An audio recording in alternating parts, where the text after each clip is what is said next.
Okay, now we're going to use the same model, but this time we're going to use at risk for doing the simulation. Okay, so instead of using the native Excel functions, we're going to use at risk. I already have at risk loaded here, and these are the tabs that are available. We'll go through most of them as we go through the course. So right now, you see that we have the norm.inv function from Excel that we are using to do the simulation. Okay, but now we're going to use, instead of the native Excel function, we're going to use the risk function. Okay, select where you want the risk normal function to go, and then do function. So continuous function. Okay, so there are lots of functions here. The probability functions are, generally speaking, will come from these two tabs, continuous and discrete. Okay, continuous function, then risk normal is the function that will give you normal probability.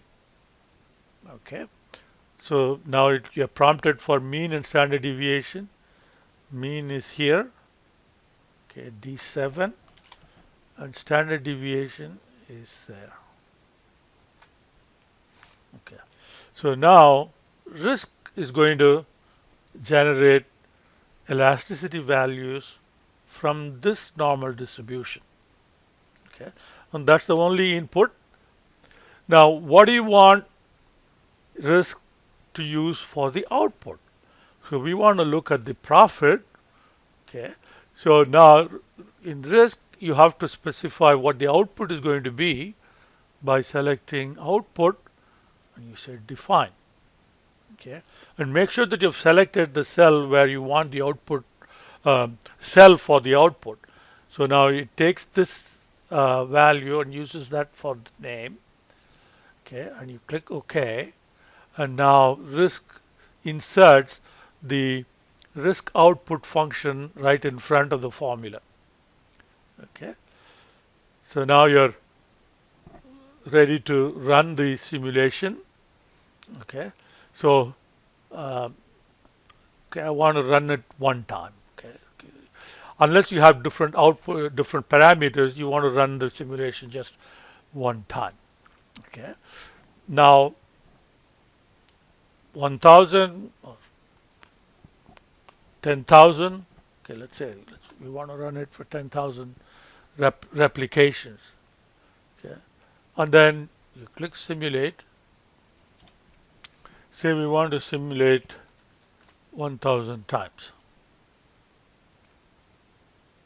Okay, and we want just the simulation replications to be run one time. Okay, so now it tells you how many simulations it has completed or how many iterations, and then if you have selected the profit cell, it tells you, it gives you a distribution of what the profit is like as you're proceeding through the simulation. Now you can change the settings to make it run faster. Okay, we'll talk about that a little later. Okay, so once it's completed, it gives you a distribution of the profits that was made. Okay, and then it gives you little statistics here, minimum, maximum, and so on, and it also gives you a sensitivity view in the form of tornado chart. Okay, we'll talk more about tornado charts later on, but it gives you a distribution of the profit as the elasticity changes. So here for low values of elasticity, okay, so here is your profit, and as the elasticity increases in value, okay, higher the value, then you get profit in this range. So the width here tells you how variable or how sensitive the profit is to elasticity. And if you have more than one input, then you can compare different inputs with how much spread we have for the output that we're interested in for a given input value. Now, if you want to look at the more statistics, okay, so you can go back to, okay, so this is the one that gives you the probability of the output. So here we can look at data grid and statistics grid. If you look at statistics grid, it gives you the minimum, maximum, mean, and so on. Then you can copy the graph, put it into the Excel, chart in Excel, save the image file, and so on.